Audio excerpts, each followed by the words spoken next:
Are you, like me, that is naive and thinking mental health is a joke? Or have you been conditioned to think mental health is just something that people just get through and go over it? Well, let me tell you, mental health is actually real. This is DJ Coffee, in case you don't know. Smile, say hello to my fans, man. I don't have any, but... Hey, no, I need to stop saying that actually. Welcome back to my channel. It's your boy, Mr. CV. I'm back with another one. Let me drink water first because this is going to be long and I want everyone to tune in. If you're new to my channel, make sure you subscribe and like. And if you don't subscribe and like, I work so hard to promote my channel that your friends will subscribe and like. They will tell you about it and you end up subscribing and liking. So either you like now and you subscribe, or you subscribe later. The choice is yours. Either way, you're going to subscribe. Now let's get back to my channel. If you thought mental health was a joke, this is the channel for you, because now we're about to go in straight into it.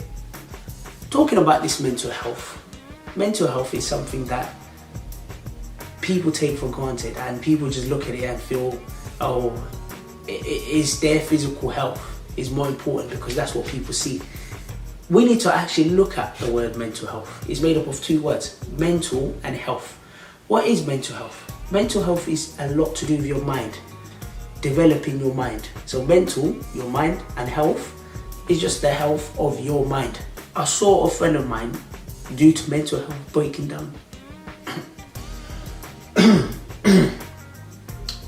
I saw a friend of mine due to mental health breaking down. Made me depressed actually, because I was like a lot of people. I was like a lot of you, that I'm naive, thinking mental health is a joke and thinking mental health is it's not important. Thinking, you know what, people can actually get through it, but people actually need support. People actually need help.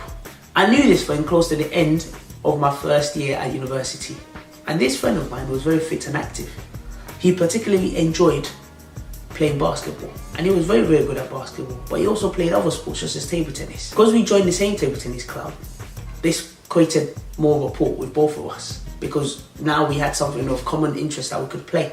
And after I finish work, I normally go to a table tennis table at the back of my work, and we normally continue our table tennis session. In the summer of my first year, I had two jobs. One of them was a catering assistant job, which was based at my university, and the second job was a cleaner job, which was on my university accommodation, which was called Paul Kent Hall. The cleaning we were doing was for students that normally come to Oxford during the summer to come and learn English. These students vary. They come from places such as Japan, Eastern Europe, so obviously they needed a place to stay, and one of the places to stay is my university accommodation. Because my job at the university, which was the catering assistant job, was a 0-hour contract, this means I can choose whenever I wanted to work. One of the perks of having the job on my student accommodation was that they gave me a place to stay. So it was easy for me because I didn't have to look for a new place to stay. So I could manage both jobs while having a place to stay and choosing whatever hours I wanted to do. Because at that time I had two jobs and I took it for granted, because I thought, oh, okay, if I get fired in one job, then obviously I've got a second job to go to. But then something happened, I don't know what I did. The job and my accommodation, I actually got fired from it. So I had to move out and look for a place to stay. Boom. Came to my mind, this guy that we used to play table tennis with. And that's where it all kicked off. I contacted him and I explained the situation to him. And I said, listen, I need a place to stay. I'm hardly at home. I just got fired from my last job. Can I stay with your place? And it made sense as well, because half of the time I'm mostly at work, so I don't really need a place to stay. All I just need a place just to sleep, wake up, go to work. The first 2 weeks of living with this guy was really good, but then after the first 2 weeks, I started noticing changes in him. I was like, Joba, what's going on? So I started noticing that it was acting different. I started moving myself away from him slowly, but obviously I didn't want it to make it feel uncomfortable. I think, what's wrong with this guy? Why is he behaving like that? But I remember there were some incidents that happened that made me feel, wow, something is really changing. I remember I came back from work and I was relaxing in the lounge. Next minute, I see this guy. He was holding a knife. He started going around me. It was like, they're against me, they're attacking me. I'm like, yo, hold on. Who's they? Who's they? Because the only person that was in the room was me and him. So who's they? Who's they? But I don't know, because I was naive at that time, I didn't really take notice. I just thought, alright, cool, maybe he's just joking around. But then also, because he had a knife in his hand, I wasn't sleeping properly. I was using one eye to just watch him, so that I know what I need to do next in case anything happens. Second one, he wanted to send money to his parent back in London. Next minute, he started wrapping the money in tinfoil, saying a lot of gibberish comments. So obviously, as I'm sitting, I'm thinking, yo, what's going on? Since then, I started moving away. This was the final straw. I've just finished from work. Now, at my workplace, the shift patterns was breakfast, lunch and dinner. Breakfast was normally about 6:30 to like 8:30 in the morning. Lunch was about 12 to 3 and dinner was about 6 to 9. As I've had a morning shift, I went to work, I've done the breakfast, I'm coming back home and I see this guy on Snapchat saying, bye to my mum, bye to my dad. Whoa.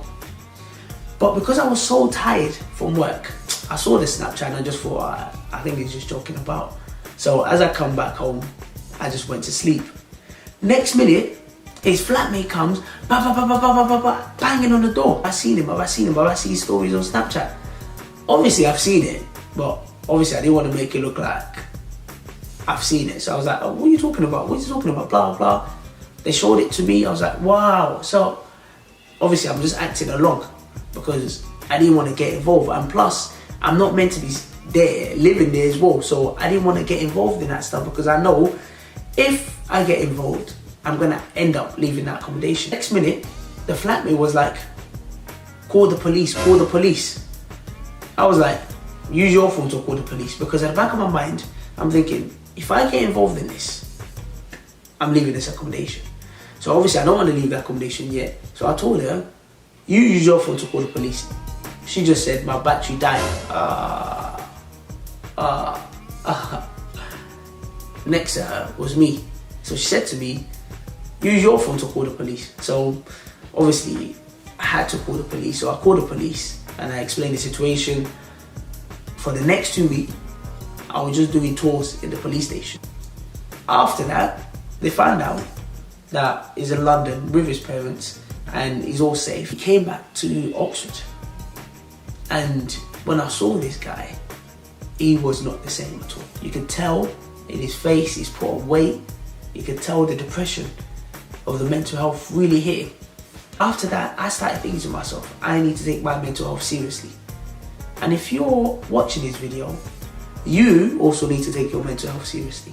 It's not just about your financial development. It's not just about your physical development. Your mental development is also important.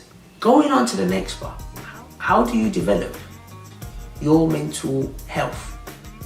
Different ways you can work on your mental health can include exercising. And when you exercise, you feel better by yourself. Also spending time with family and friends. A lot of us are so busy working, trying to pay so much bills, that we don't actually have time for family and friends. Final part that is very, very important is asking for help. Now, there's nothing wrong in asking for help. It's important that when you are going through this mental health, or you're feeling depressed, or you're feeling down, ask for help. Ask for help through your family, through your friends. Don't have to suffer this alone.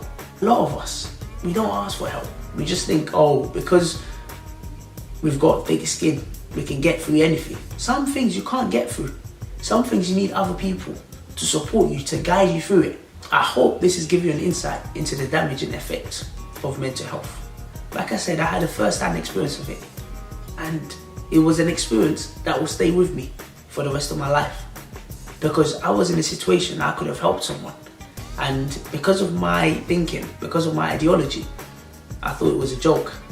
Always look after your mind, because your mind is something people can't see. They can only guess how you're feeling through your behaviors, but no one actually knows how you're feeling up there in your mind. So it's important that you work on your mental health. The greatest thing you can have is having a powerful mind, because it allows you to think differently.